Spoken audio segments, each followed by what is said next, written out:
dalam kedaulatannya, dalam melaksanakan dan menghadirkan kedaulatannya, tidak terlepas daripada kasih.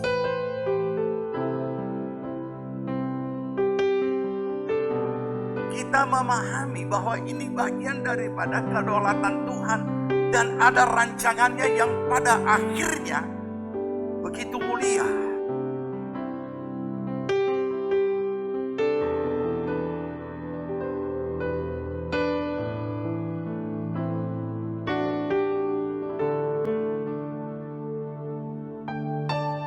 Shalom Jemaat GPPS Palu, selamat datang dalam ibadah online GPPS Palu.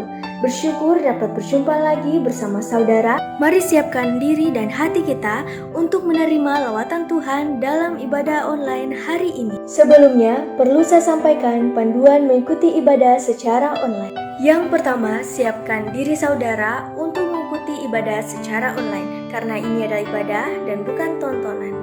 Yang kedua, ikuti setiap acara ibadah, turut menyanyi ketika puji-pujian dan membaca ayat Alkitab saat pengkhotbah menunjuk ayat untuk dibaca, serta berdoa saat diajak berdoa. Yang ketiga, karena ini adalah ibadah dan bukan tontonan, dilarang bercakap-cakap selama ibadah berlangsung. Yang keempat, gunakanlah pakaian yang sopan dan duduklah dengan sopan. Selamat menikmati lawatan Tuhan. Tuhan Yesus memberkati. Shalom. Puji nama Tuhan, kita bersyukur untuk kasih Tuhan yang luar biasa dalam kehidupan kita. Kalau kita ada sampai semua karena kasih Tuhan. Mari kita siapkan hati kita, biarlah kita sama-sama rindu untuk memuji dan memuliakan nama Tuhan. Kita satu dalam doa. Allah Bapa, Allah Anak, Allah Roh Kudus, kami datang padamu pada saat ini Tuhan. Kami bersyukur buat kasih setiamu dan anugerahmu dalam kehidupan kami Tuhan. Kami bersyukur karena Engkau sungguh baik dalam hidup kami. Terpujilah namamu Tuhan, dan saat ini kami rindu untuk memuji dan memuliakan namamu. Mari Roh Kudus Engkau hadir tengah-tengah kami, menguasai akan kehidupan kami, pribadi lepas pribadi. Dan kami rindu hanya Engkau saja yang ditinggikan pada saat ini Tuhan. Terima kasih Tuhan, kami juga memberkati saudara-saudara kami dalam perjalanan. Bila Tuhan juga menyertai mereka boleh tiba di tempat ini. Terima kasih Tuhan, dan segala bentuk kuasa kegelapan iblis roh jahat apapun bentuknya, yang akan mengganggu akan ibadah kami pada pagi hari ini. Roh bernama tak bernama, penguasa-penguasa di udara di tempat ini. Kami bersatu hati di dalam nama Tuhan Yesus Kristus. Kami ikat, patahkan, hancurkan semua dalam nama Tuhan Yesus Kristus. Dan kami izinkan Allah Roh Kudus berkarya di tempat ini. Terima kasih Tuhan. Terpujilah namamu Tuhan, di dalam nama Tuhan Yesus kami berdoa dan bersyukur. Haleluya. Haleluya Yesus, terima kasih Tuhan. Engkau sungguh baik bagi kami Tuhan. Engkau Allah yang luar biasa. Kami bersyukur buat kasih-Mu. Haleluya Yesus. Terima kasih Tuhan. Kau sungguh indah tiada taranya, sungguh menakjubkan, sungguh ajaib untuk dimengerti, lebih dari semua yang ada. Hikmat-Mu tiada terselami, kasih-Mu dalam tak terduga.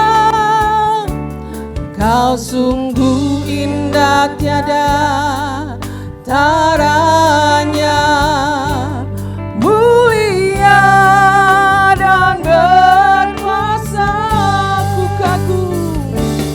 Ku kagum hormat akan Engkau, ku kagum hormat akan Engkau. Kau Allah yang layak dipuji, ku kagum akan Engkau, ku kagum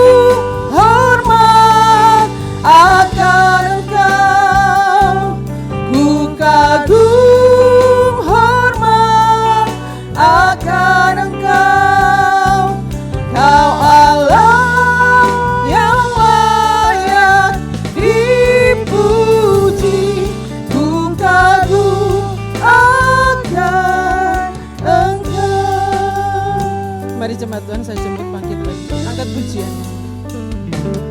Kau sungguh indah tiada taranya, amin. Sungguh menakjubkan, sungguh ajaib untuk dimengerti, lebih dari semua yang ada. Hikmat-Mu tiada terselang, kasih-Mu Tuhan, kasih-Mu dalam tak terduga. Kau sungguh indah tiada taranya, mulia dan berkuasa. Ku kagum, amin Tuhan. Kau yang layak kami tinggikan Tuhan, amin. Haleluya Yesus Tuhan. Akan Engkau, Kau Allah yang layak dipuji.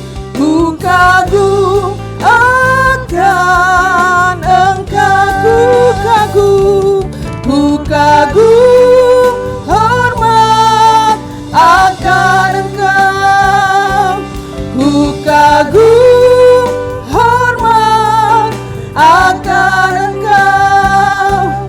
Kau Allah yang layak dipuji. Ku kagum akan Engkau. Terima kasih Tuhan. Kau sungguh indah, Kau sungguh indah tiada taranya, sungguh menakjubkan, amin. Sungguh ajaib untuk dimengerti, lebih dari semua yang ada.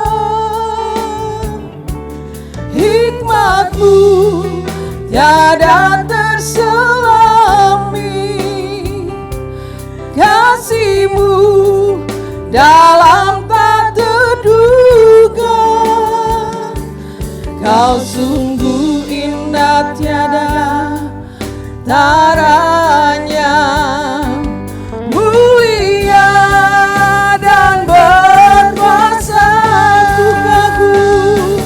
Ku kagum hormat akan Engkau, ku kagum hormat akan Engkau. Kau Allah yang layak dipuji. Ku kagum akan Engkau, ku kagum hormat akan Engkau. Ku kagum Yesus Tuhan akan Engkau. Kau Allah yang layak dipuji. Ku kagum akan Engkau, ku kagum hormat akan Engkau, ku kagum hormat akan Engkau. Kau Allah yang layak dipuji. Ku kagum akan Engkau, ku kagum akan Engkau, ku kagum akan Engkau. Mari sembah Tuhan, kami mengagumimu Tuhan, kami muliakan nama-Mu, kami agungkan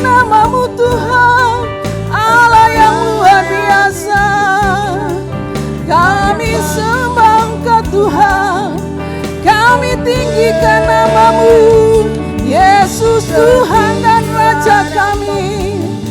Kau Allah yang berkuasa, Kau Allah yang luar biasa Tuhan.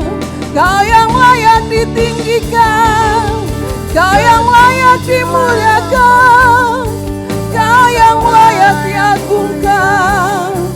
Yesus Tuhan, Kau Allah yang ajaib. Kami bersyukur Tuhan, kami bersyukur. Kau Allah yang luar biasa. Haleluya. Hosana bagimu, Hosana bagimu Tuhan. Kau yang layak ditinggikan, glory bagimu. Yesus Tuhan kami, Kau yang berdaulat atas hidup kami. Kami bersyukur Tuhan, Engkau baik, Engkau baik Tuhan. Haleluya. Terpujilah namamu, Yesus Tuhan. Haleluya.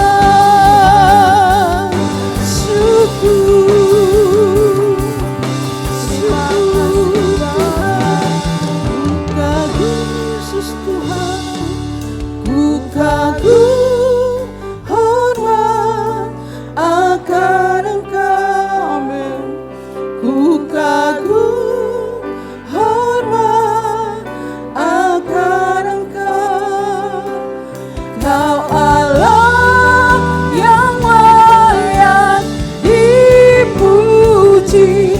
Ku kagum akan Engkau. Ku kagum, ku kagum, hormat akan Engkau. Ku kagum, hormat akan Engkau. Kau Allah yang layak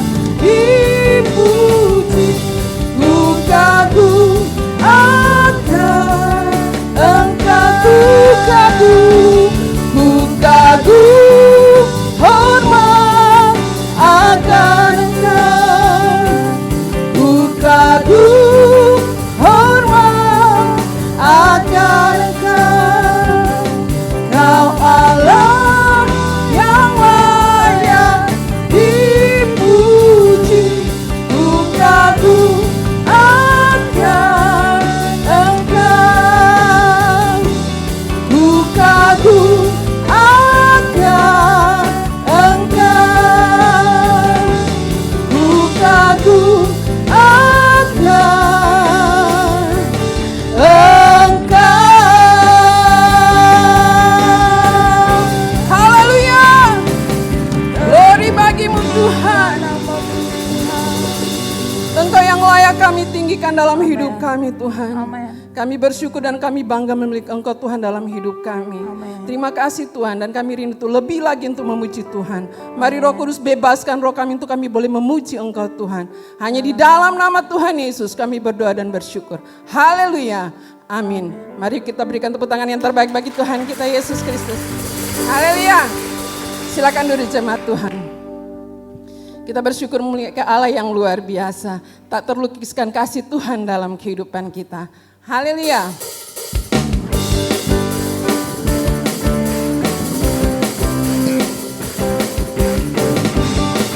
Terima kasih Tuhan. Tak terlukiskan kasih yang Kau berikan. Karya termegah, karya termegah, tiada bandingannya, bandingannya, amin. Dekat kasih-Mu,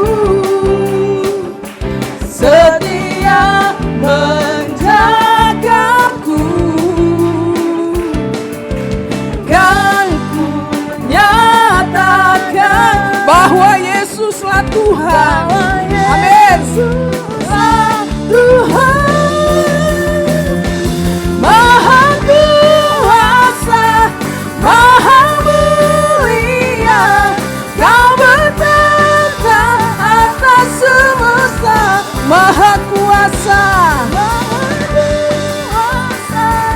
Maha mulia, dulu sekarang sampai selamanya. Haleluya. Tak terlukiskan kasih yang Kau berikan, karya termegah, karya termegah, tiada bandingannya. Dekat kasih-Mu, dekat kasih-Mu, setia menjagaku. Kan ku nyatakan bahwa Yesuslah Tuhan. Amin. Tuhan Maha kuasa, Maha mulia, Kau bertata atas semesta. Maha kuasa, Maha mulia, dulu sekarang sampai selamanya. Mari jemaat Tuhan, sampai bangkit berdiri. Haleluya. Tak terlukiskan kasih yang Kau berikan, karya termegah, tiada bandingannya. Dekat kasih-Mu, dekat kasih-Mu, setia menjagaku. Kan ku nyatakan bahwa Yesuslah Tuhan. Yesuslah Tuhan. Maha kuasa, Maha mulia, Kau bertata atas semesta. Maha kuasa, Maha mulia, dulu sekarang sampai selamanya. Haleluya. Allah Kami yang luar biasa Tuhan, Kau Raja di atas segala raja. Terima kasih Tuhan. Maha kuasa, Maha mulia, Kau bertata atas semesta. Maha kuasa, Maha mulia, dulu sekarang sampai selamanya. Maha kuasa, haleluya. Maha mulia, Kau bertata atas semesta. Maha kuasa, Maha mulia, dulu sekarang sampai selamanya. Sampai selamanya. Sampai selamanya. Haleluya. Terpujilah nama Tuhan.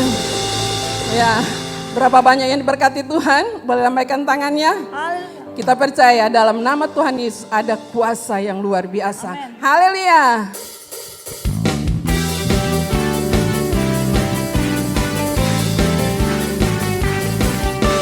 Maukah kau terlepas dari dosa? Darahnya berkuasa. Ingat keselamatanmu berharga. darah domba Allah berkuasa, ada kuasa dalam darahnya, darah domba Allah, ada kuasa dalam darahnya, darah anak domba Allah. Maukah kau bebas dari si jahat, darahnya berkuasa, darahnya berkuasa, darah domba Allah berkuasa, ada kuasa, amin. Dalam darahnya, darah domba Allah, ada kuasa. Dalam darahnya, darah domba Allah. Datanglah pada Yesus Tuhan, darahnya berkuasa, darahnya berkuasa. Darah membasuh segala dosamu, darah domba Allah berkuasa, ada kuasa, amin. Dalam darahnya, darah domba Allah, ada kuasa. Dalam darahnya, darah anak domba Allah. Maukah kau terlepas dari dosa, darahnya berkuasa, darahnya berkuasa. Ingat keselamatanmu berharga, darah domba Allah berkuasa, ada kuasa, amin. Dalam darahnya, darah domba Allah, ada kuasa. Dalam darahnya, darah anak domba Allah. Maukah kau hidup suci dan selamat, darahnya berkuasa, darahnya berkuasa. Maukah kau darah domba Allah berkuasa, ada kuasa, amin. Dalam darahnya, darah domba Allah, ada kuasa. Dalam darahnya, darah anak domba Allah. Datanglah pada Yesus Tuhan, darahnya berkuasa, darahnya berkuasa. Darah membasuh segala dosamu, darah domba Allah berkuasa, ada kuasa, amin. Dalam darahnya, darah domba Allah, ada kuasa. Dalam darahnya, darah anak domba Allah, ada kuasa, amin. Dalam darahnya, darah domba Allah, ada kuasa. Dalam darahnya, darah anak domba Allah, darah anak domba Allah, darah anak domba Allah. Haleluya, haleluya. Sekali lagi berikan tepuk tangan yang terbaik bagi Tuhan kita Yesus Kristus.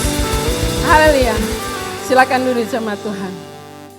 Saat ini kita akan siapkan hati kita untuk mendengarkan kebenaran firman Tuhan. Sejemput kita semua untuk bangkit berdiri. Terima kasih Tuhan buat karya penyelamatan-Mu Tuhan. Terima kasih buat kasih-Mu yang luar biasa bagi kami Tuhan. Haleluya Yesus Tuhan. Terima kasih Tuhan. Bukan dengan barang fana Kau membayar dosaku, dengan darah yang mahal, tiada noda dan celah. Bukan dengan emas perak Kau menebus diriku, oleh segenap kasih dan pengorbananmu, ku telah mati dan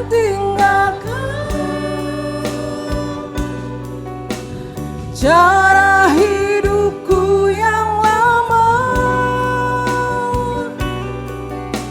semuanya sia-sia dan tak berarti lagi. Hidup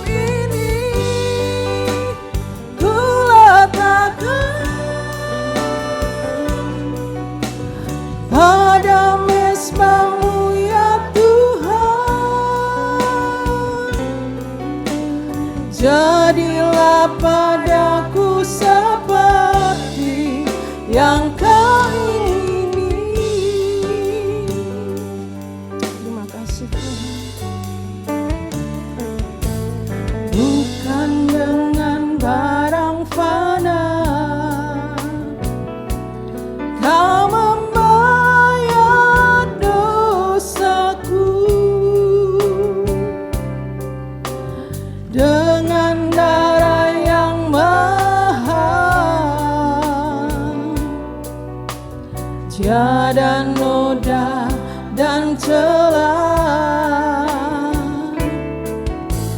bukan dengan emas perak Kau menebus diriku, oleh segenap kasih dan pengorbananmu, ku telah mati dan tinggalkan cara hidupku yang lama. Semuanya sia-sia dan tak berarti lagi. Hidup ini ku letakkan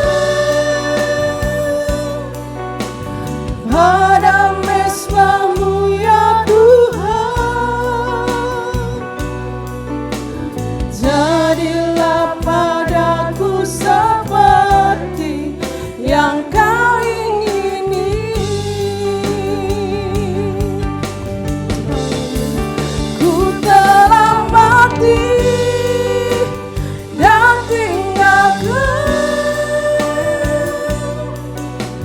cara hidupku yang lama. Semuanya sia-sia dan tak berarti lagi. Hidup ini ku letakkan pada mezbah-Mu ya Tuhan. Jadilah padaku seperti yang Kau ingini. Ku telah mati dan tinggalkan cara hidupku yang lama. Semuanya sia-sia dan tak berarti lagi. Hidup ini ku letakkan pada mezbah-Mu ya Tuhan. Jadilah padaku seperti yang Kau ingini. Jadilah padaku seperti yang Kau ingini. Amin Tuhan. Jadilah padaku seperti yang Kau ingini. Haleluya Yesus, Engkau baik bagi kami Tuhan. Haleluya Yesus Tuhan, kami bersyukur Tuhan. Haleluya Yesus, haleluya. Terima kasih buat kasih-Mu Tuhan. Terima kasih buat pengorbanan-Mu. Kami bersyukur. Haleluya. Yesus Tuhan. Kami bersyukur Bapa, Engkau sungguh baik dalam kehidupan Amin, kami. Tuhan. Kami ada sebagaimana kami ada saat sekarang ini Tuhan. Semua oleh karena kasih-Mu Amin, dalam Tuhan kehidupan Yesus, kami. terima kasih. Kami mau selalu mengucap syukur Tuhan buat segala penyertaan-Mu dalam Terima kasih, kehidupan Tuhan, kami. terima kasih. Terima kasih Tuhan. Pagi hari ini Tuhan, kami berkumpul di tempat ini. Kami mau mendengarkan kebenaran firman-Mu. Biarlah Ya, Engkau Yesus, berbicara kepada kami Tuhan. Dan biarlah Tuhan kehendak firman-Mu yang jadi atas kehidupan Amin. kami.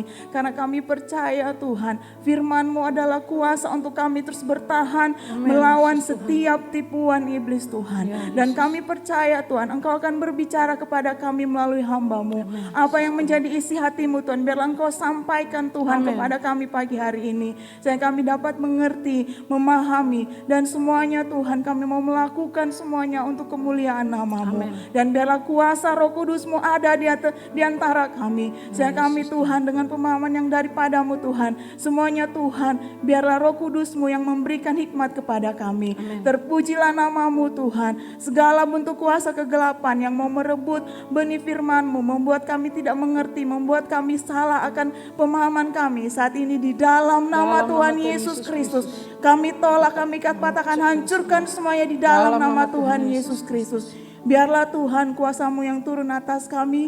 Sehingga kami Tuhan tetap Tuhan menerima kebenaran firman ini dengan sukacita damai sejahtera-Mu Tuhan. Dan tanah hati kami Tuhan memiliki tanah hati yang subur oleh kuasa-Mu. Terpujilah nama-Mu Tuhan. Di dalam nama Tuhan Yesus Kristus kami berdoa. Haleluya. Amin. Puji nama Tuhan, silakan duduk jemaat Tuhan. Puji nama Tuhan, shalom. Puji Tuhan, kita bersyukur Tuhan memberikan kembali kesempatan anugerah bagi kita untuk boleh beribadah pada pagi hari ini.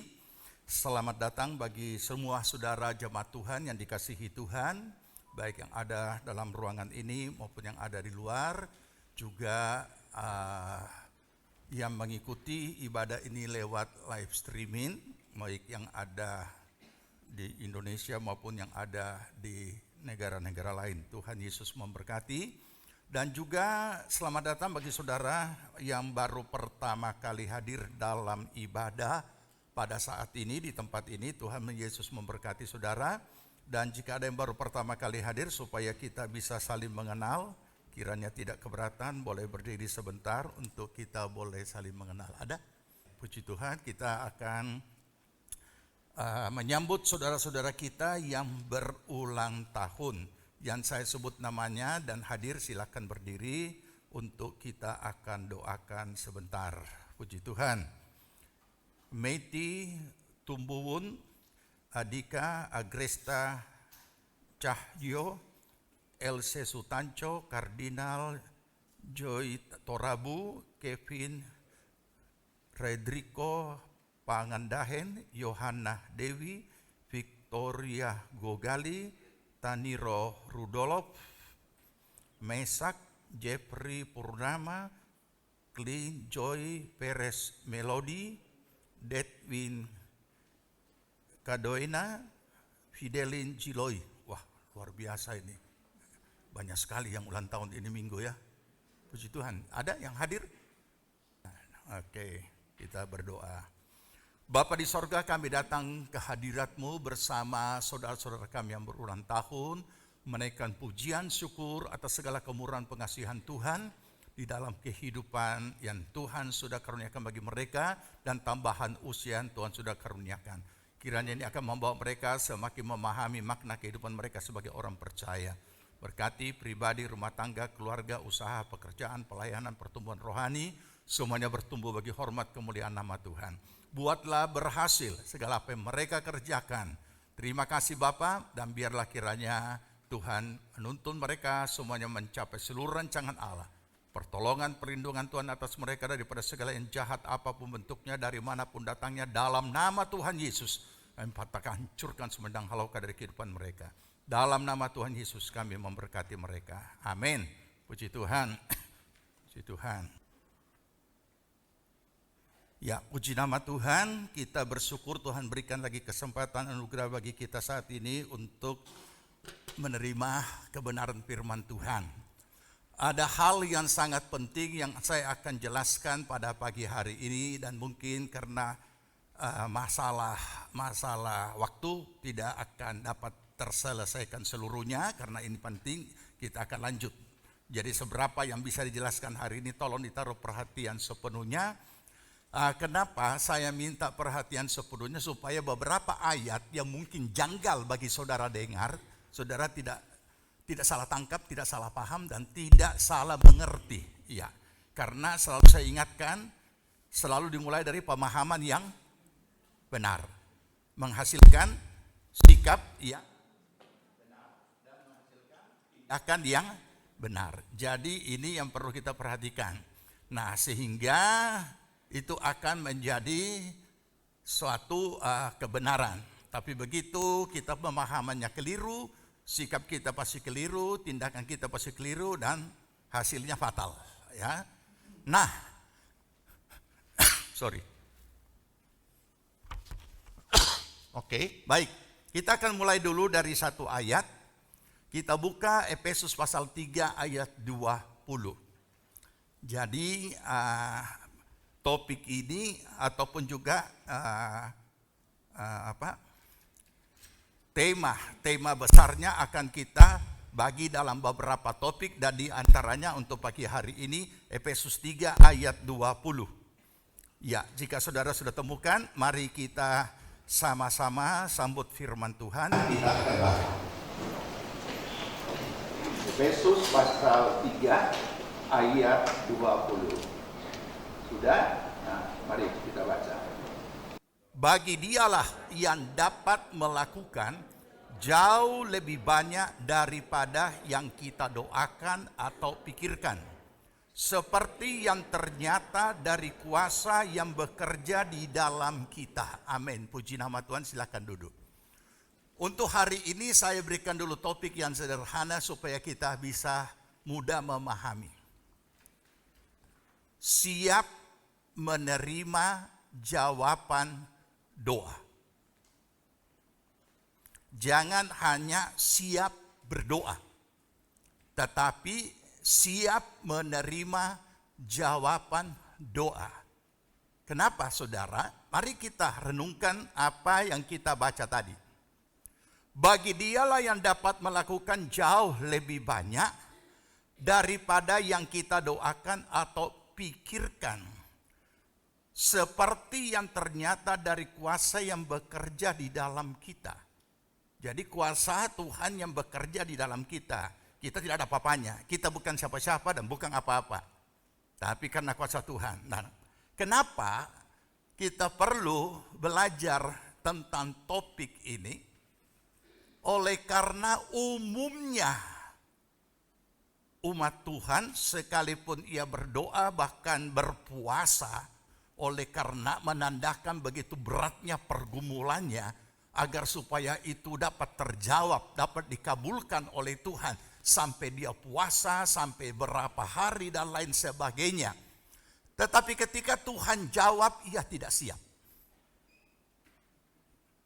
Saudara tahu, inilah hal yang sangat memprihatinkan bagi umat Tuhan, bagi gereja Tuhan. Ada banyak kritikan-kritikan yang seringkali timbul oleh karena adanya fenomena-fenomena yang sedang terjadi dalam kekristenan. Tapi saya tidak mau menjadi pengkritik yang hanya asal ngomong, tetapi justru memohon kemurahan Tuhan. Kenapa bisa begini Tuhan? Kenapa ini begini? Kenapa jadi begini? Karena saya tidak terbiasa dan memang tidak suka untuk menghakimi siapa-siapa atau menghakimi apa saja. Tapi kenapa bisa begini? Ternyata jawabannya sederhana. Umat Tuhan tidak siap menerima jawaban doa. Dari kalimat ini kita sudah harus memahami apa yang dikatakan. Tuhan dapat melakukan jauh lebih banyak daripada apa yang kita doakan. Mungkin itu juga kenapa Tuhan Yesus mengajar apa dalam doa Bapa kami. Pasti kita sudah hafal. Bapa kami dalam surga dipermuliakan namamu, datanglah kerjaanmu. Nah, apalagi? Apalagi? Berikanlah. Coba yang berikanlah itu apa? Berikanlah kepada kami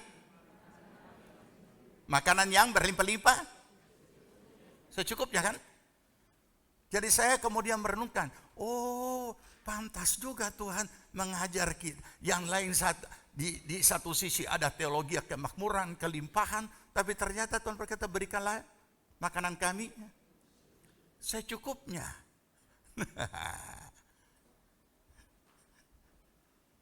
Jadi saudara,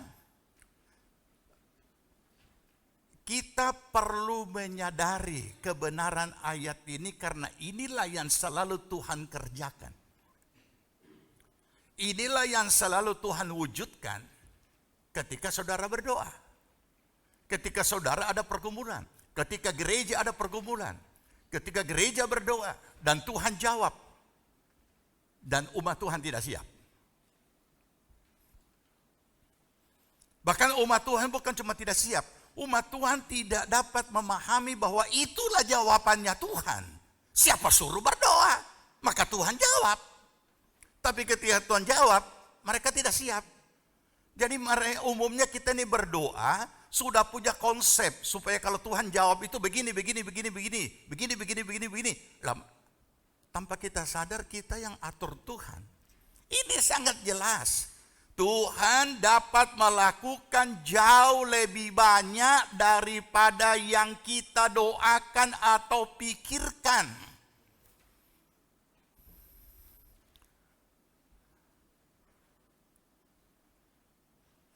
Ini menandakan bahwa kita harus siap menerima ini. Siap segala sesuatu di dalam menerima jawaban dari Tuhan. Kenapa bisa umat Tuhan tidak siap? Oleh karena dia hanya minta sesuai konsepnya dia. Ternyata Tuhan kasih apa? Lebih apa tadi? Lebih banyak. Nah, lebih banyak ini yang dia tidak siap. Gereja pun tidak siap. Dan ketika tidak siap, ada risiko yang akan terjadi. Ada risiko yang akan terjadi. Dan itu sudah sedang terjadi sekarang. Dari dulu. Ini perlu kita pahami. Banyak orang agak ragu apakah doanya dijawab, apakah Tuhan lakukan sesuatu. Padahal ini sangat menjamin. Bahkan inilah yang selalu Tuhan lakukan. Tuhan tidak akan mengikuti kita punya konsep, kita punya mau menurut konsep pemikiran kita. Makanya katakan jauh lebih banyak daripada yang kita doakan atau pikirkan.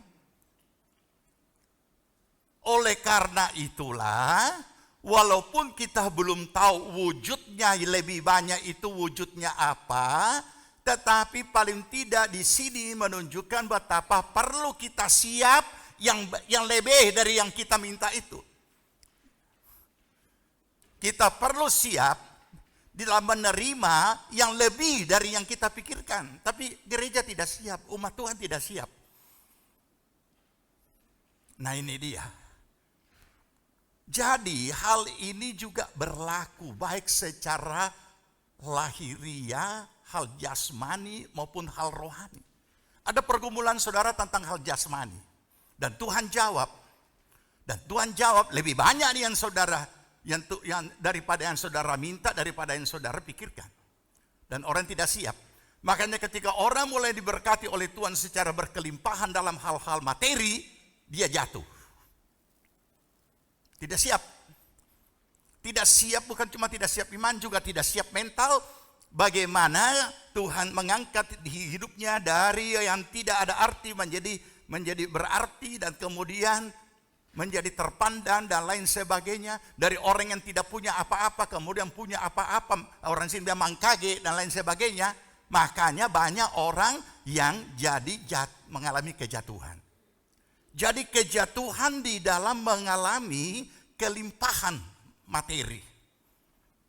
Karena dia tidak siap menerima, akhirnya jadi kaget, dari kaget jadi mangkage, kemudian tidak siap mengelola, tidak siap dengan cerdas mengelola. Makanya pada akhirnya kalau dulu dia tidak mengenal judi, dia akhirnya main judi karena banyak uang kan. Nah, kalau tadinya susahnya cari nona, sekarang nona berkelimpahan karena banyaknya uang. Mau 5, mau 8 bisa. Mau tiap malam ganti-ganti juga bisa. Jadi akhirnya jatuh di dalam dosa. Mengalami kehancuran. Padahal sebenarnya hanya saya tidak siap. Awalnya dimulai dengan rohani, diakhiri dengan daging. Jadi dia pikir kalau hanya, padahal pergumulan yang dia alami sudah begitu rupa.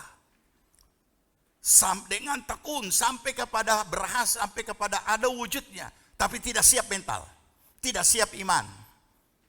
Jadi sebenarnya yang bermasalah ini adalah umat Tuhan, gereja Tuhan. Begitu juga halnya dengan hal-hal rohani.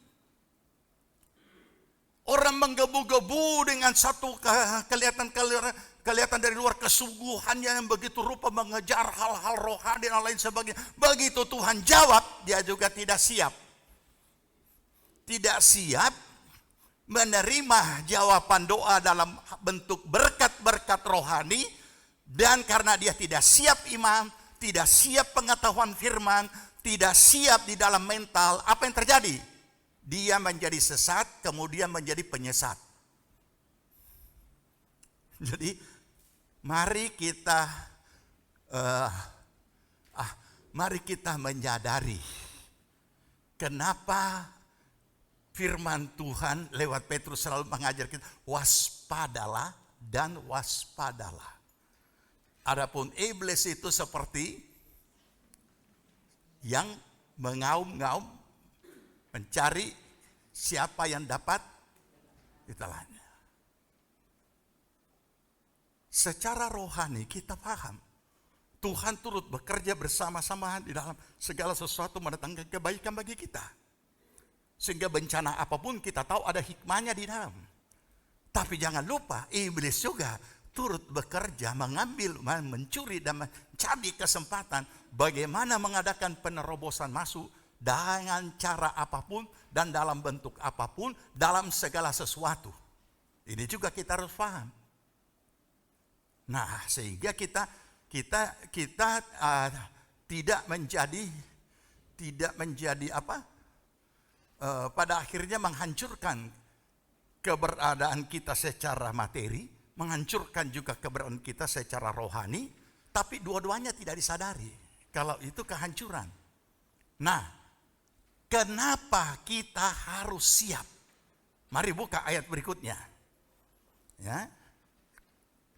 1 Korintus 2 ayat 9. 1 Korintus 2 ayat 9. Ya, ini ayat yang masih agak mudah kita mengerti. Nanti ada ayat-ayat yang sulit kita mengerti.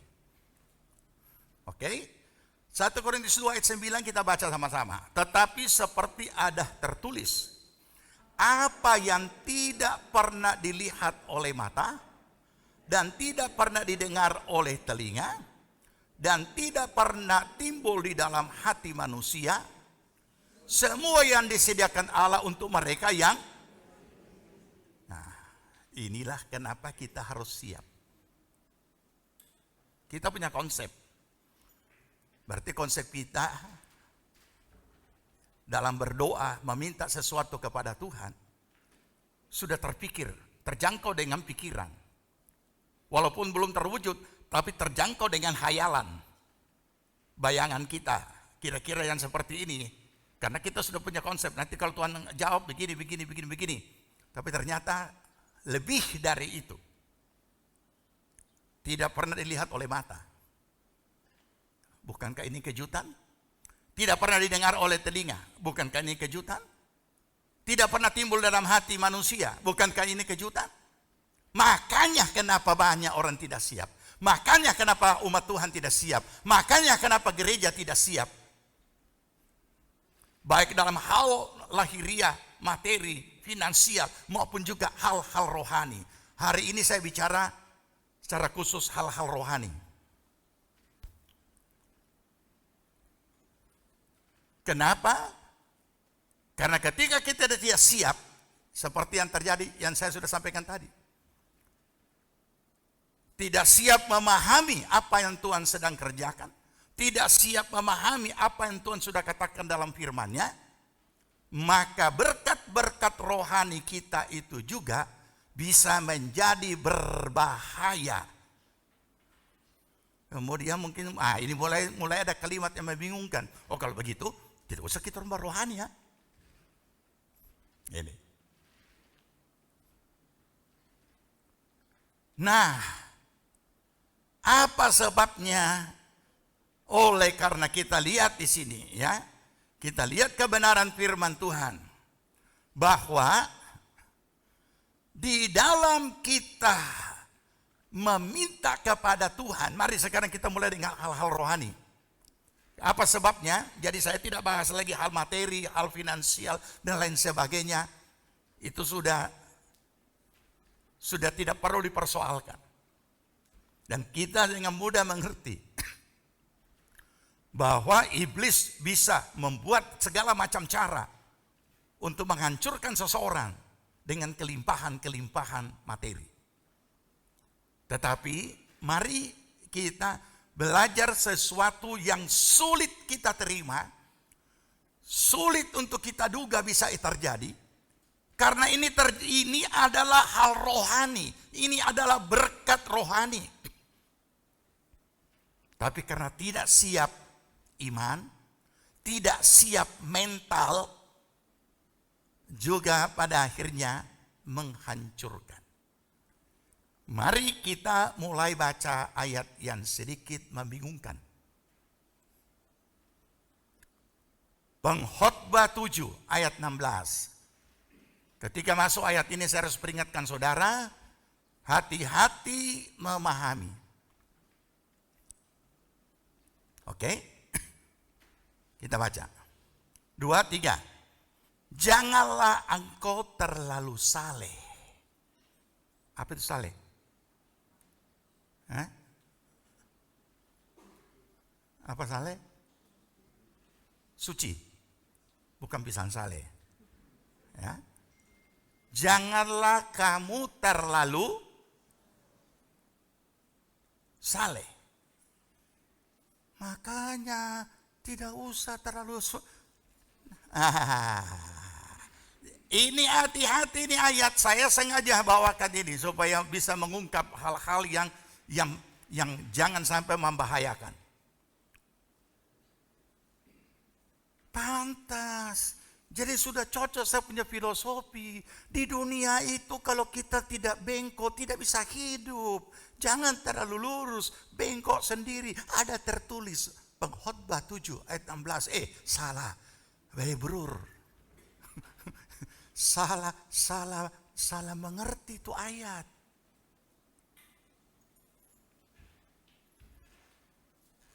Ternyata di sini dikatakan, janganlah perilakumu terlalu berhikmat. Mengapa engkau akan membinasakan dirimu sendiri? Jadi seolah-olah ayat ini kalau kita terlalu suci, kita bikin binasa diri sendiri, tidak bisa hidup di dunia karena harus bengkok sedikit. Apakah begitu pengertian ayat itu? Oh tidak. Bukan seperti itu. Sudahlah, tidak usah terlalu lurus, bengkok sedikit baru bisa hidup. Ada ayatnya. Ini makanya, ini ayat perlu disampaikan supaya kita tahu. Ya. Ayat ini tidak membuat suatu atau mengecilkan kekudusan. Ayat ini juga tidak menghina kekudusan. Ayat ini juga bukan membawa kita supaya tidak usah sungguh-sungguh, tidak usah hidup suci dan lain sebagainya.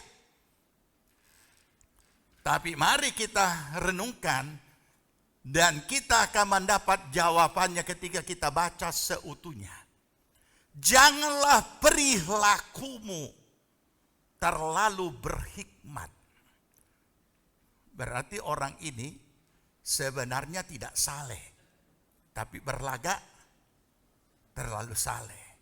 Sebenarnya orang ini tidak berhikmat, tapi terlalu berhikmat. Itu pemahaman berikutnya. Terlalu menyombongkan kesalehannya. Terlalu menyombongkan segala prestasi dan segala apa yang dia sudah capai. Ini dia.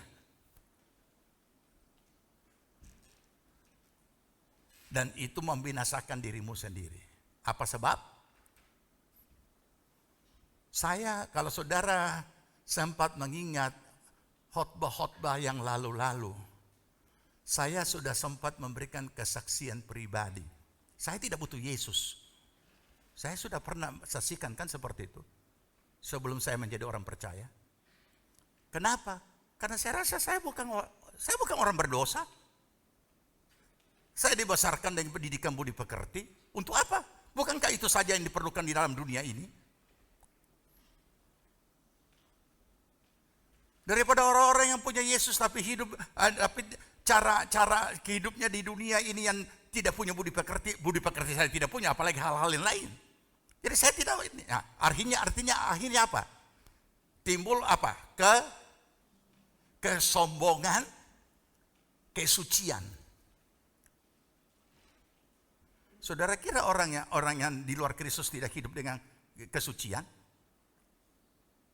Ada, tetapi kesucian dengan kekuatan diri sendiri, dan ketika kita berhasil hidup suci dengan kekuatan diri sendiri, maka kesucian kita jadi kesombongan. Bisa nangkap? Padahal kita semua adalah orang berdosa. Kita ini bukan suci, cuma disucikan oleh darah Yesus Kristus, di mana sebentar kita akan bersekutu dalam perjamuan yang kudus. Kita ini bukan orang benar, tapi Alkitab mengatakan kita dibenarkan. Ini sama dengan orang ujian, kerjakan soal, aduh semua salah, tapi guru bilang benar, berarti dibenarkan. Padahal 0. Suruh itu salah 0. Tapi anugerah, coret yo 1 di depannya 0. Jadi berapa angkanya? Nah, mari kita renungkan. Ini maksudnya berperilaku terlalu saleh. Dan pribadi yang seperti ini, pribadi-pribadi yang memiliki kesombongan rohani, itu tukang hakim orang. Jangan pernah percaya bahwa orang yang seperti itu memiliki kasih. Tidak ada. Selain penghakiman. Makanya orang-orang yang seperti yang dikatakan pengkhotbah 7:16 adalah pribadi-pribadi yang pembawaan secara muka dengan muka rohani. Tapi di hadapan Tuhan itu adalah membangun suatu menara Babel. Jadi hati-hati saudara. Nah, di sini kita bisa mulai tangkap bahwa di dalam hal-hal rohani pun iblis bisa menyusup dengan menjadikan kita sombong rohani. Dan kesombongan rohani itu umumnya di gereja kalangan kita. Oleh karena itulah kenapa mimbar-mimbar isinya penghakiman. Dan di mimbar kita juga diajar oleh hamba Tuhan untuk menghakimi si A, si B, si C. Sehingga pertumbuhan rohani itu kayak persaingan satu dengan yang lain. Orang yang tidak doa subuh dianggap tidak rohani, yang doa subuh dianggap rohani. Itu yang sudah terjadi di gereja. Orang yang puasa lebih rohani daripada orang yang tidak puasa. Padahal tidak ada hubungannya. Apa hubungannya dalam hal status? Status ganda. Orang yang doa semalam suntuk lebih rohani daripada orang yang tidak doa semalam suntuk. Padahal itu kan aktivitas iman itu kan pribadi masing-masing yang dinilai oleh Tuhan. Tapi jangan saya berkata begini kalau kemudian saudara nangkapnya, oh sebetulnya syukurlah om so bilang berarti tidak usah kita doa Pak. Nggak usah, untuk apa puasa, untuk apa semalam suntuk itu om sudah bilang. Dan kenapa ini juga jadi pertikaian sampai di rumah-rumah? Oleh karena mimbar yang mengajar seperti itu. Ngapa itu, tidak pernah berdoa kan, biar makan juga tidak berdoa. Ya. Nah itulah salah satunya. Ya, buah-buahnya itulah. Mengapa engkau membinasakan dirimu sendiri?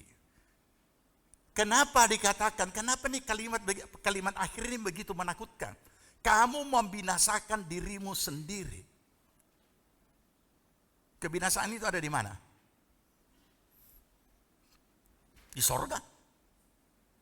Berarti kamu menghancurkan dirimu sendiri karena Tuhan tidak menginginkan yang seperti ini. Karena yang seperti ini adalah orang-orang yang sudah merampas kemuliaan Tuhan.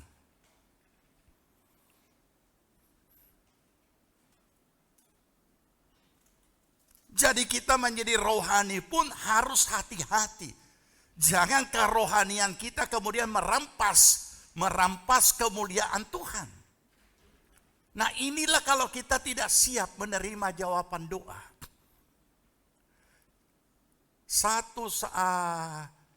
Ini sudah lama terjadi, mungkin saya sudah pernah saksikan. Kira-kira 2-30 tahun yang lampau. Ketika persekutuan mahasiswa itu baru mulai lahir di kota Palu.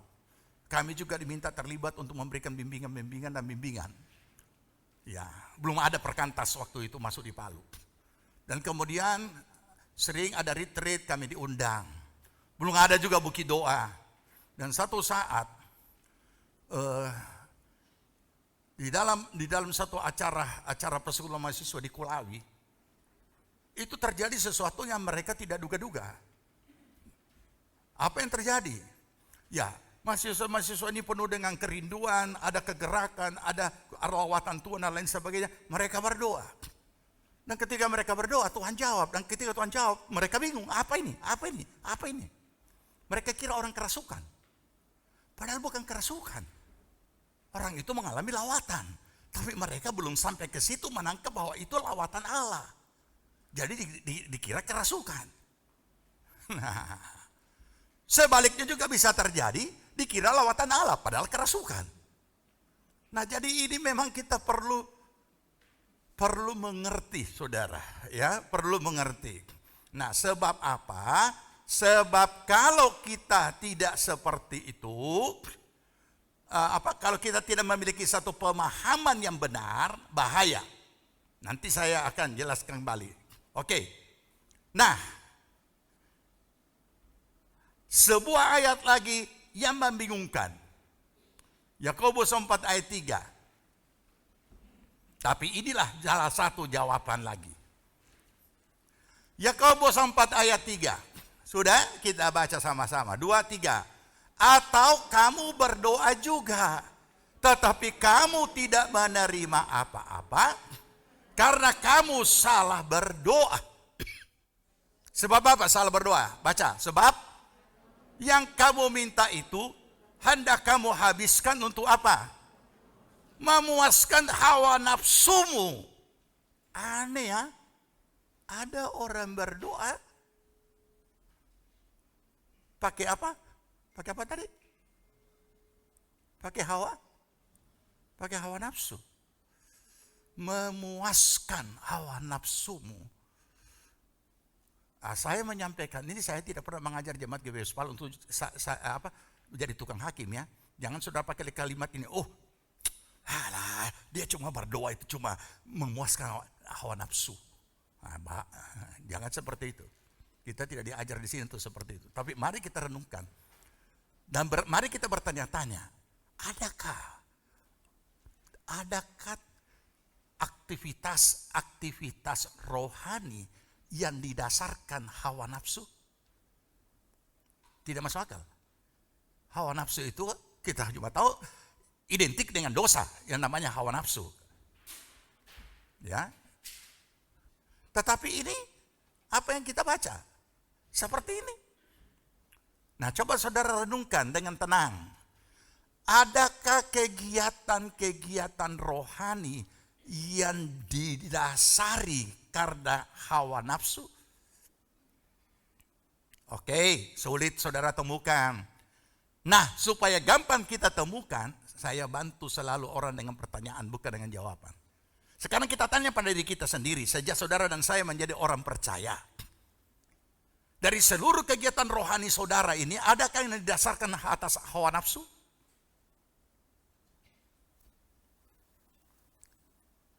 Inilah bahayanya kalau kita ini bahayanya kalau kita tidak mampu menemukan diri kita sendiri, apa ada kegiatan rohani kita yang didasarkan atas hawa nafsu.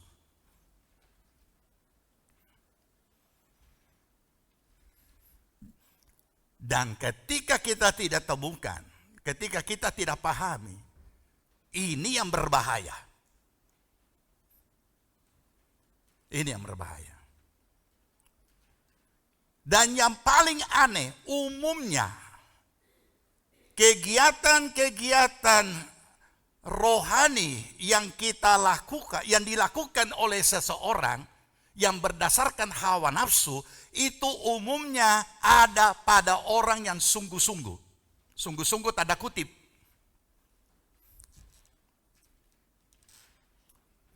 Jangan lagi saudara salah tangkap. Oh, sudah betul itu, tidak usah terlalu serius. Sebulan sekali saja kita ibadah. Itu Om So bilang, kalau terlalu sungguh-sungguh bahaya. Nanti setiap perjamuan saja kita datang ibadah. Bagaimana? Begitu? Atau orang tua sudah ya? Anak-anak, saudara dengar itu hari Minggu? Om kan sudah bilang, jangan terlalu sungguh-sungguh. Siapa yang bilang? Saya tidak bilang kalau jangan terlalu sungguh-sungguh. Yang saya katakan, kegiatan-kegiatan rohani yang berdasarkan hawa nafsu biasanya ditemukan pada orang yang sungguh-sungguh. Kenapa bisa jadi seperti itu? Karena ia sendiri tidak menemukan dan belum mengerti ini ayat.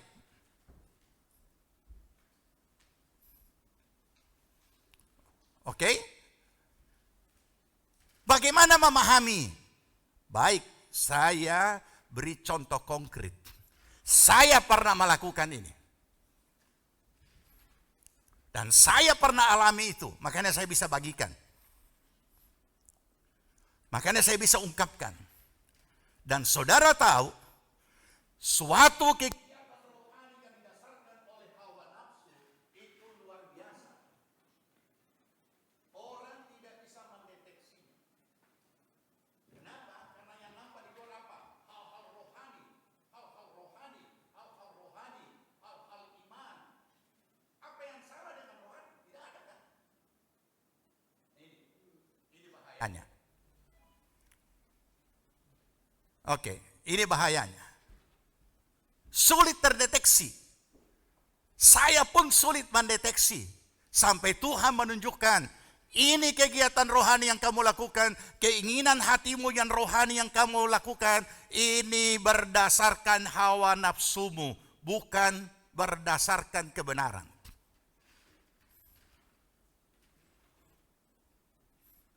Saudara tahu, saya punya, sebelum jadi gembala, saya punya iman yang sangat ekstrim. Saya sudah pernah sampaikan, tapi untuk melengkapi ini kebenaran firman yang disampaikan, saya sampaikan lagi. Kalau orang dalam perjalanan mengharapkan dan berdoa tiba dengan selamat, saya tidak. Saya mengharapkan ada kecelakaan yang hebat, bukan kecelakaan biasa, kecelakaan yang hebat.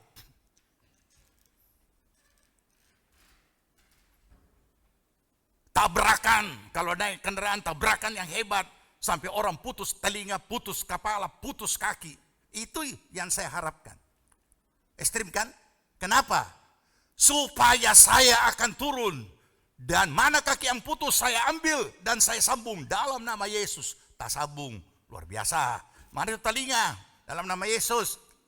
Melengket ulang karena ada kan? Dilakukan oleh Yesus. Itu saya dulu. Itu. Mana ada mata yang keluar, kasih masuk ulang, ceklok masuk. Dalam nama Yesus, lihat. Coba bayangkan, gila enggak?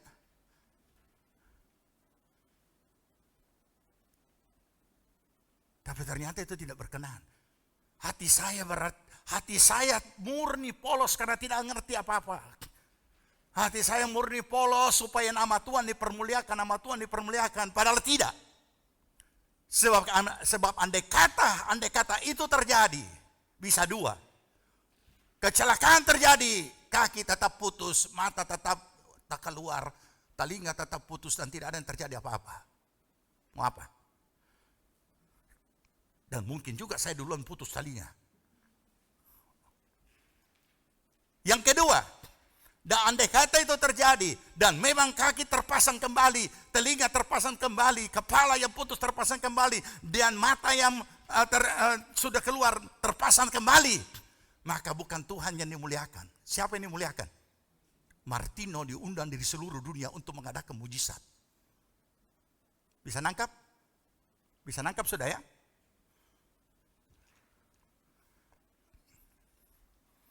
Jadi keinginan-keinginan rohani yang ada di dalam diri kita tidak boleh sedikit pun disertai dengan unsur hawa nafsu rohani. Tidak boleh. Kenapa? Karena semuanya itu karunia dari Tuhan, bukan karena kita. Tapi kenapa hamba-hamba Tuhan bisa jadi seperti ini dan termasuk saya?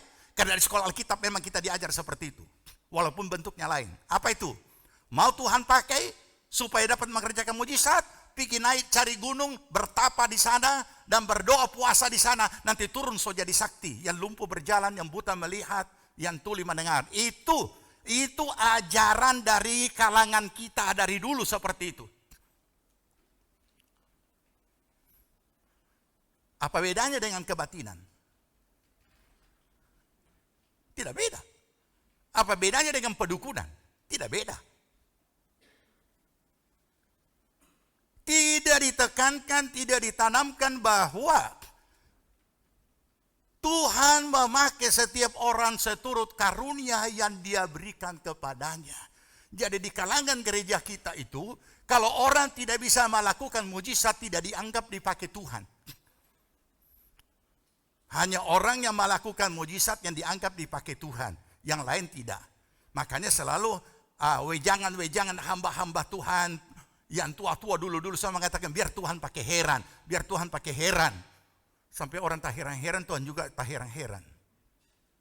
Nah inilah yang namanya hawa nafsu rohani. Hawa nafsu rohani. Jadi itu sebabnya dikatakan biarlah kita menerima ajaran yang sehat. Bertumbuh. Harus bertumbuh. Tetapi dengan ketulusan. Saudara, kalau memahami studi alam roh, maka saudara akan memahami bahwa sedikit pun tidak boleh ada unsur-unsur emosional ataupun juga unsur-unsur keinginan sendiri, karena itu sangat berbahaya. Nampaknya rohani, tapi motivasi saya juga tidak pernah mengatakan saya akan jadi terkenal, tidak juga. Tetapi itu yang sudah pernah terjadi. Ada hamba Tuhan di gereja pusat pada waktu itu saya masih sekolah Alkitab. Orang bule, dia bersaksi, dia pelayanan di Sumatera, dia ketemu harimau. Saya masih duduk di bawah sebagai siswa. Saya perhatikan, dengar baik-baik sambil dalam hati, Tuhan, kapan saya bisa melayani ketemu harimau? Coba bayangkan. Jadi makanya orang-orang yang cengeng-cengeng, saya tidak terlalu tertarik dengan orang yang cengeng-cengeng. Orang yang tidak tegar menghadapi berbagai macam masalah. Itu apa? Jadi kondisi inilah kita perlu menyadari. Dan ini yang sudah terjadi. Nah, saudara, oleh karena berkat-berkat rohani pun, kalau kita tidak siap iman, tidak siap pemahaman firman, tidak siap mental, itu jadi sasaran iblis. Kemudian apa yang terjadi?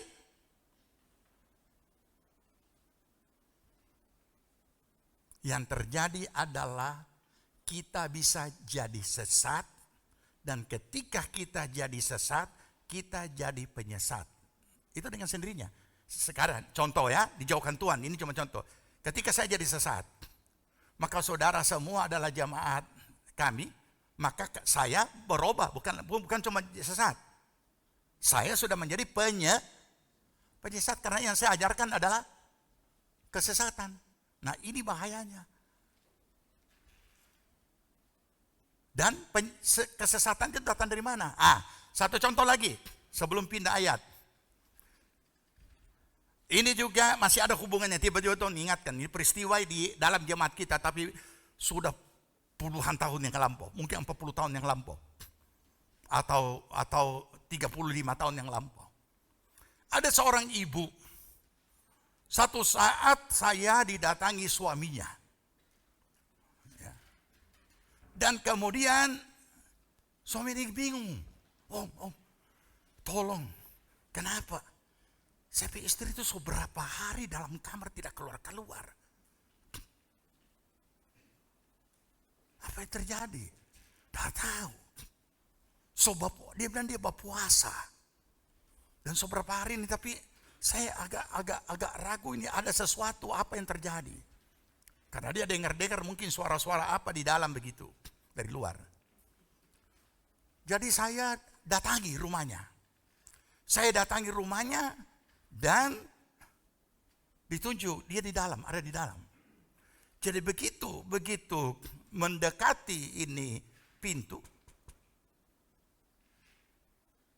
itu atmosfer sudah lain.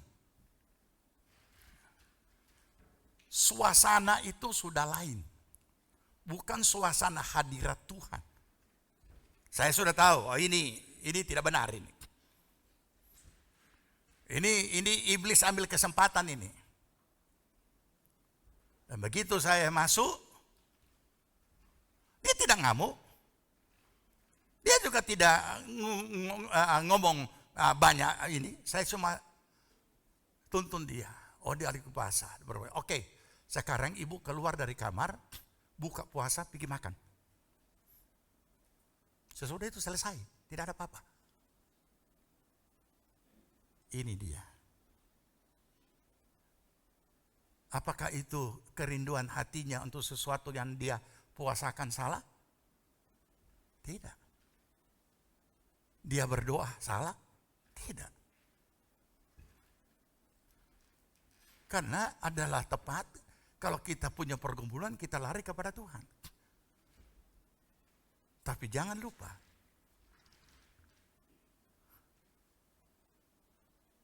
tidak boleh ada unsur hawa nafsu rohani.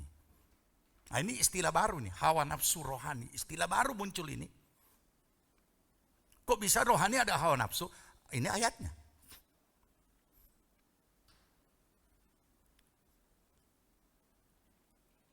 Kami juga tidak pernah mengajarkan seperti itu, tapi itu ibu itu mungkin sebelum dia di GPPS mungkin dia pernah tahu bahwa kalau mau dapat sesuatu mesti kita begini supaya Tuhan kasih begini dan lain sebagainya. Berarti tadinya ketulusan, kesungguhan, tetapi kesungguhan yang diforsir menjadi hawa nafsu rohani, iblis bisa nyusup. Itu yang perlu kita pahami.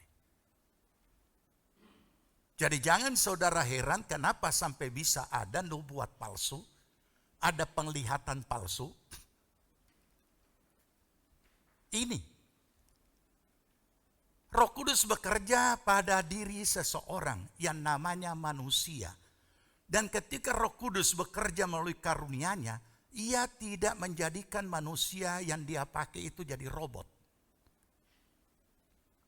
Dia tetap sadar, manusianya tetap sadar, dan segala sesuatu tentang kemanusiaannya juga bisa tetap berfungsi. Dan kalau dia belum dewasa rohani, itulah sebabnya kadangkala kemanusiaannya dia turut masuk di situ tanpa dia sengaja. Dan kemudian jadilah palsu, jadilah sesat, jadilah tidak benar. Itu sebabnya kenapa saya selalu menekankan hal-hal yang rohani itu betul-betul tulus, murni. Tidak ada ambisi-ambisi rohani yang ekstrim, karena itu bisa membinasakan diri sendiri. Oke, mari. Apa kata Yesus? Matius 24 ayat 5. Ayat 4 dan ayat 5.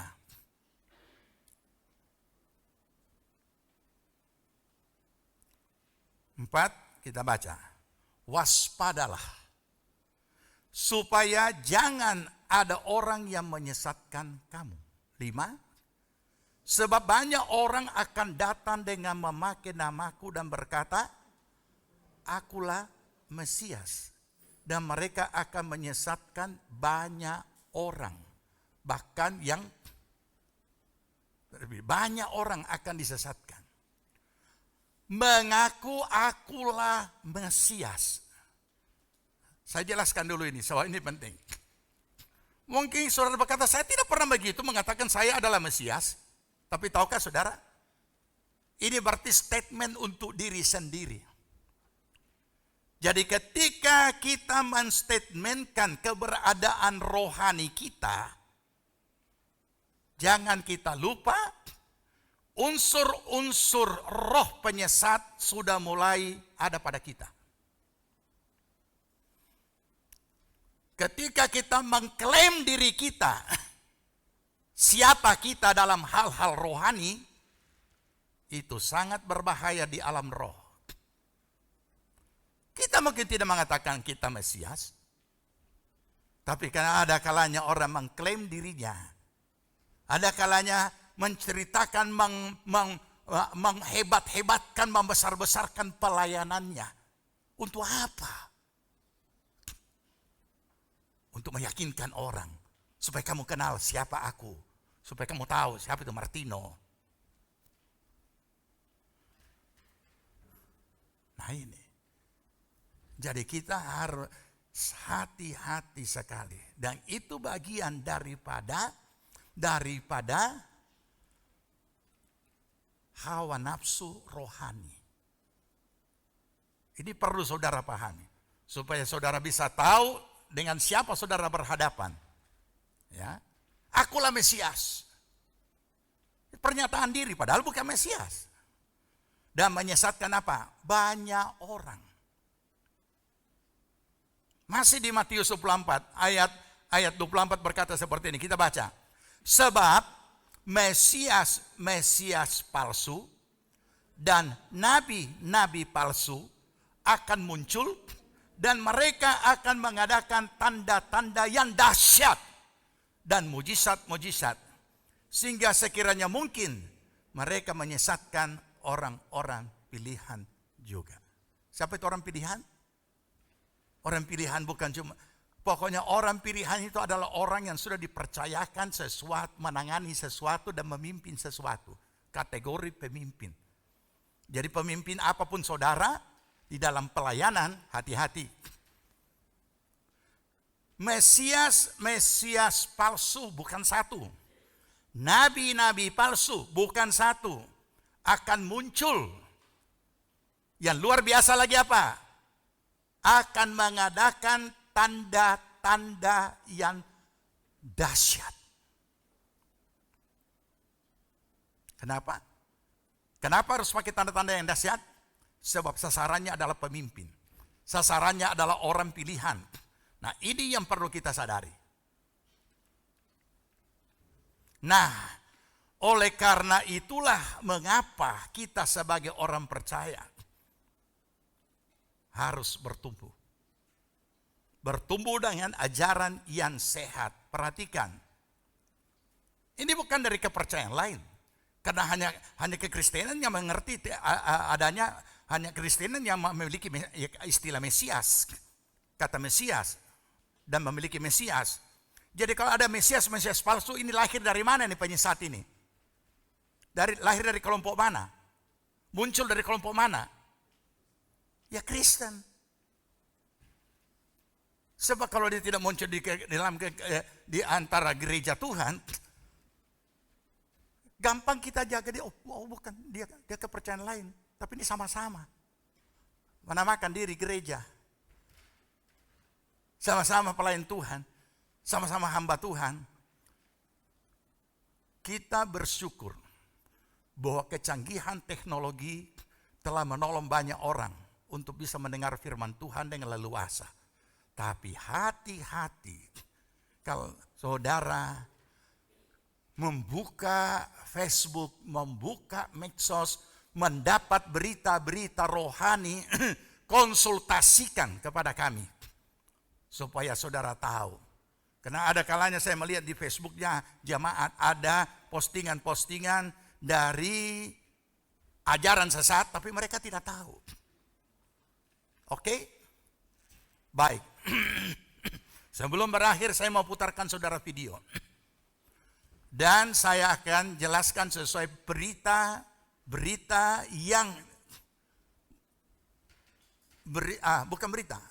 penjelasan tentang penyesatan ini. Dengarkan baik-baik kata-kata nyanyian rohani ini. Dan kalau saudara buka di YouTube, semua canggih-canggih, semua videonya berkualitas, gambarnya luar biasa. Ya, silakan.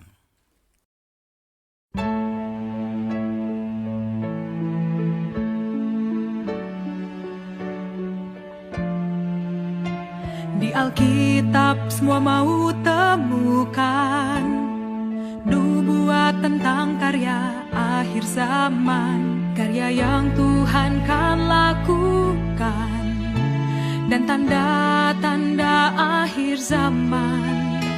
Mereka makin semangat memuja Alkitab dan makin mendekati akhir zaman. Orang makin percaya pada nubuat, khususnya tentang akhir zaman. Iman buta terhadap Alkitab buat mereka tak cari karya Roh Kudus.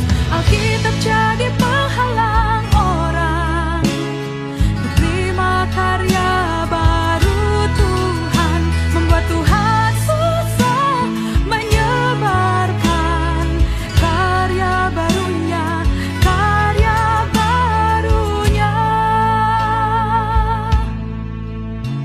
Orang pikir hanya Alkitab yang datangkan karya Roh Kudus dan langkah Tuhan, dan menyimpan rahasia karya Tuhan, dan dapat jelaskan Tuhan dan karyanya, mendatangkan karya surga ke bumi, memulai dan mengakhiri zaman. Gagasan itu membuat orang tak ingin untuk mencari karya Roh Kudus. Dulu Alkitab membantu orang, kini menghalangi karya baru Tuhan. Tanpa Alkitab orang dapat cari jejak langkah Tuhan di tempat lain, tapi langkahnya dihambat Alkitab, sulit menyebarkan karya Tuhan. Oke, nanti tidak terlalu panjang. Apa yang saudara dengar? Apa yang saudara dengar? Ya, Alkitab menghalangi orang memahami kehendak Tuhan. Bayangkan. Ini gereja namanya gereja Tuhan yang Maha Kuasa. Dan sudah masuk di Indonesia. Oke? Sekarang sekilas, siapa gereja ini? Gereja Tuhan yang Maha Kuasa, Kuan Sen dalam bahasa China, adalah gerakan keagamaan yang sembunyi-sembunyi dan teologis yang dimulai di China pada tahun 1991. Oke? Gereja Tuhan yang Maha Kuasa juga dikenal sebagai Eastern Lightning atau kilat dari timur. Sebuah istilah berdasarkan Injil Matius 24 ayat 27. Karena seperti kilat yang datang dari timur terlihat bahkan di barat, demikian juga dengan kedatangan Anak Manusia. Sekte ini mempercayai bahwa Tuhan Yesus telah kembali menjelma. Kali ini sebagai wanita China bernama Yang Xiangbing, yang juga menyebut dirinya Petir Deng, yang adalah kepala nominal Petir Timur. Tetapi pemimpin sejati mungkin adalah imam besar dan kekasihnya Shao Wei San, pria yang pertama kali mulai menyatakan bahwa yang adalah ilahi. Kemudian pada tahun 2000 Shao Wei San dan Yang Xiangbing pindah ke Amerika. Ini memang kalau masuk di Amerika bebas segala-galanya kan. Kemudian dari situ keluar lagi ke ajaran. Dan mereka saat ini mengawasi operasi gereja Tuhan yang Maha Kuasa dari kota New York. Yang Xiangbing disebut Kristus dari hari-hari terakhir. Jadi Yesusnya perempuan ya. Dan Tuhan yang Maha Kuasa dalam keyakinan bahwa Ia adalah Kristus yang datang untuk kedua kalinya untuk menyelesaikan pekerjaan Allah. Ia memberikan ucapan yang dicatat sebagai firman Tuhan untuk hari terakhir. Meskipun yang dipandang sebagai inkarnasi Allah, Ia dianggap terpisah dari Yesus Kristus yang merupakan inkarnasi Allah yang berbeda. Gereja Tuhan Yang Maha Kuasa hadir di Hong Kong, New York, dan San Francisco, serta daratan China. Ada laporan yang mengganggu dari kelompok tersebut menggunakan rayuan seksual, penculikan, suap, cuci otak, dan pemerasan, dan memaksa anggota baru ke dalam kelompok yang menyimpannya di sana. Kelompok ini terutama menargetkan ibu rumah tangga, orang miskin, dan gereja rumah di China. Pertama berteman dengan orang percaya yang kemudian perlahan berusaha meyakinkan mereka bahwa Yang Xianbing adalah penjelmaan Tuhan. Tahun 2002, anggota Lightning Timur diduga menculik 34 pemimpin jaringan Kristen bawah tanah, Persekutuan Injil China, dan menahan mereka selama 2 bulan. Pada Agustus 14, 5 anggota Gereja Tuhan Yang Maha Kuasa diadili di Yantai, Shandong, atas pembunuhan seorang wanita berusia 37 tahun di sebuah restoran. Wanita ini dipukul hingga mati karena menolak bergabung dengan kelompok mereka. Pada Februari 15, 2 hari 5 orang dieksekusi karena kejahatan tersebut. Di Indonesia, gerakan mereka merambah masuk ke dalam media-media sosial seperti Facebook, WhatsApp, Twitter, Instagram, YouTube, dan sebagainya. Dan melalui postingan-postingan yang dibaca oleh banyak orang. Sepertinya bagus sehingga banyak yang memberikan like dan komentar. Amin. Tanpa menyadari untuk memeriksa lebih jauh dan menguji pengajaran yang disampaikan. Salah satu pemimpinnya Halimah Pertiwi. Artikel mereka yang panjang-panjang sulit dimengerti oleh awam cenderung tidak akan dibaca dan tidak terpantau kesesatannya. Padahal jika kita meneliti postingan-postingan di fanpage-nya, akan jelas terlihat bagaimana mereka menyelipkan pengajaran sesat itu sehingga mengelabui banyak umat. Bukti kesesatan dari Gereja Tuhan Yang Maha Kuasa. Sekte ini memandang Alkitab sebagai catatan usang tentang karya Allah di masa lalu. Ini tidak lebih dari catatan sejarah pekerjaan Tuhan dan bukti dari 2 tahap pekerjaan Tuhan sebelumnya. Dengan demikian Alkitab tidak cukup dan harus dilengkapi dengan ucapan-ucapan dari Tuhan Yang Maha Kuasa. Ini hati-hati, ada orang, sekarang kan lagi musim, Tuhan bilang, Tuhan berfirman. Nah ini musimnya seperti ini. Dengan demikian Alkitab tidak cukup dan harus dilengkapi dengan ucapan-ucapan dari Tuhan Yang Maha Kuasa. Atau Kristus pada hari-hari terakhir. Itulah sebabnya dalam setiap postingan mereka selalu memulai dengan Tuhan Yang Maha Kuasa berfirman. Jadi sederhananya mereka tidak merasa tidak cukup itu Alkitab yang sebagai firman. Tapi ada untuk mengetahui tentang keberadaan Tuhan ada atau pekaryanya, ada hal-hal yang terjadi di luar Alkitab. Nah itu pemahaman mereka. Sekte ini mengajarkan bahwa dalam perjanjian lama Allah dikenal dengan nama Yehuwa. Di era perjanjian baru Tuhan dikenal dengan sebagai Yesus Kristus. Sekarang di hari-hari terakhir Dia dikenal sebagai Tuhan Yang Maha Kuasa.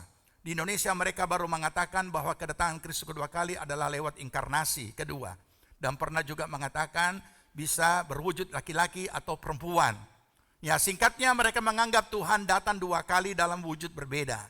Pertama dalam wujud Yesus, kedua dalam wujud manusia lain yaitu Yang Xianbing. Kenapa 2 kali? Karena karya Yesus tidak lengkap menurut mereka. Sekte ini mempercayai bahwa Gereja Tuhan Yang Maha Kuasa adalah karya Allah sendiri. Menurut situs web resmi mereka, kelompok ini sepenuhnya didirikan oleh Tuhan Yang Maha Kuasa secara pribadi dan secara pribadi dipimpin dan digembalakan oleh Tuhan sendiri dan itu tidak pernah diatur oleh siapapun. Yang terakhir, Gereja Tuhan Yang Maha Kuasa menyangkal Trinitas atau Allah Tritunggal, melainkan mengajarkan satu bentuk modalisme. Bapa, Anak, dan Roh Kudus dipandang sebagai 3 manifestasi berbeda dari Allah Yang Maha Esa. Bukan 3 pribadi yang berbeda. Trinitas tidak ada dimanapun di alam semesta ini. Allah tidak memiliki Bapa dan Anak. Apalagi ada konsep instrumen yang digunakan bersama oleh Bapa dan Anak, Roh Kudus. Semua ini adalah kekeliruan terbesar yang tidak pernah ada di dunia ini. Itu pemahaman mereka. Jadi menurut ajaran gereja Tuhan Yang Maha Kuasa, Yesus mengampuni dosa umat manusia di zaman kasih karunia, tapi keselamatannya tidak lengkap karena natur dosa tetap ada dalam umat manusia. Sekarang di zaman kerajaan, melalui pengajaran Kristus di zaman akhir, umat manusia akhirnya dapat dibebaskan dari dosa dan disucikan semuanya, sepenuhnya. Ini adalah keselamatan sejati, tersedia bagi mereka yang akan mematuhi ajaran Tuhan Yang Maha Kuasa seperti yang diungkapkan di hari-hari terakhir. Ini dicuplik dari website atau postingan dari Dede Wijaya. Nah, saudara, inilah yang sedang terjadi. Sekarang, apa hubungannya dengan siap menerima jawaban doa? Sebelum kesesatan ini muncul di Tiongkok pernah dilanda gerakan lawatan Tuhan yang luar biasa. Sehingga muncul gereja-gereja di bawah tanah. Dan itu dengan sangat pesat. Ternyata gereja tidak siap menerima tuaian. Kenapa? Jangan hanya jiwa-jiwa ber-PI itu harus. Tapi jangan terlena ketika jiwa-jiwa sudah dimenangkan. Harus di follow up. Setiap jiwa-jiwa harus di follow up. Dengan apa? Meletakkan fondasi, meletakkan dasar. Dasar iman, doktrin iman Kristen melalui pemuridan. Ini yang tidak dilakukan. Ketika seseorang itu tidak punya dasar yang kuat, mereka tidak dapat memahami dan menangkap lawatan Tuhan harus disambut dengan cara apa. Ini. Ya samalah. Persekutuan mahasiswa itu dikira orang semua dirasuh setan. Padahal begitu kami sampai, ini bukan orang dirasuh setan, ini orang yang dilawat Tuhan. Tapi mereka belum tahu, mereka belum mengerti. Nah ini. Jadi saudara, tidak mungkin kita itu bisa belajar sendiri tanpa ada yang mengajarkan ajaran yang sehat.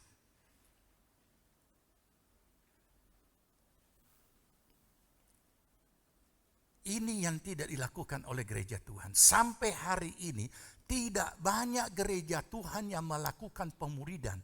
Padahal itu mutlak diperintahkan oleh Tuhan untuk harus dilakukan. Beritakanlah Injil, muridkanlah semua bangsa. Jadi mari kita pahami. Saya kira sampai di sini dulu. Ya, nanti kita lanjut lagi untuk mendalami lebih lanjut. Kalau saudara lihat, ya, buka itu di YouTube, luar biasa. Mereka punya kualitas YouTube itu luar biasa. Kenapa? Karena di sana banyak orang-orang yang kuat finansialnya sebagai penopan dana. Dan saudara juga akan terkejut kalau melihat ternyata sasarannya juga yang kita lihat di situ di YouTube semua adalah kaum milenial. Bahasa Indonesia, kaum milenial. Jadi saudara bisa bayangkan kalau kaum milenial ini sudah ditangkap dan ada di situ dan sudah mau jadi apa ke depan gereja Tuhan. Sedangkan masa depan dunia ada di kalangan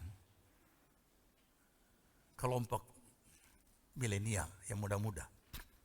Mari kita berdoa, kita bangkit berdiri. Nanti kita akan pelajari lagi lebih dalam. Kemurahan-Mu lebih dari hidup. Kita nyanyian pujian ini dan kita persiapkan diri kita masing-masing untuk menerima perjamuan kudus. Kemurahan-Mu lebih dari hidup.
persiapkan diri kita masing-masing untuk bersekutu dalam perjamuan yang kudus.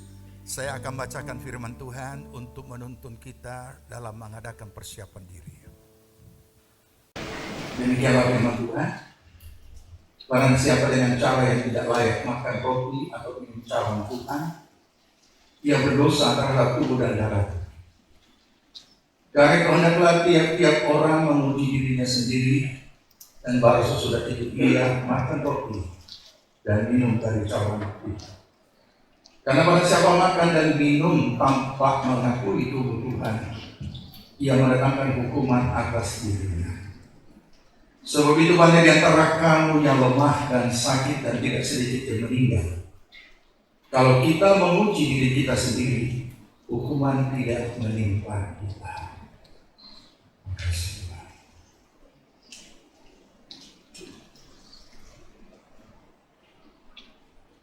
Kalau saudara telah siap, mari angkat roti di hadapan hadirat Tuhan yang mendengarkan firman Allah. Sebab apa yang telah kuteruskan kepadamu telah aku terima dari Tuhan, yaitu bahwa Tuhan Yesus pada malam waktu ia diserahkan mengambil roti dan sesudah itu ia mengucap syukur atasnya. Ia memecah-mecahkan dan berkata, inilah tubuhku yang diserahkan bagi kamu. Perbuatlah ini menjadi peringatan akan dagingku. Jemaat Tuhan yang dikasihi Tuhan, bukankah roti yang kita pecah-pecahkan ini adalah persekutuan dalam tubuh Kristus? Amin. Karena percaya bersyukur dalam nama Tuhan Yesus.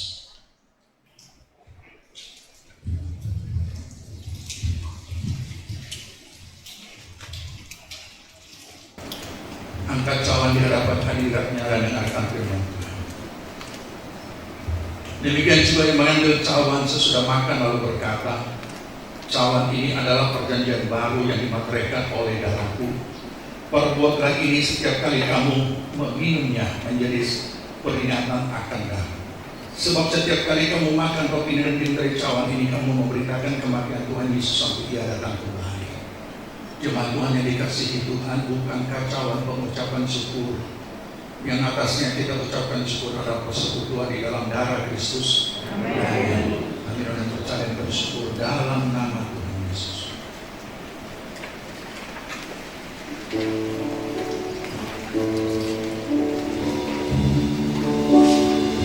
Terima kasih.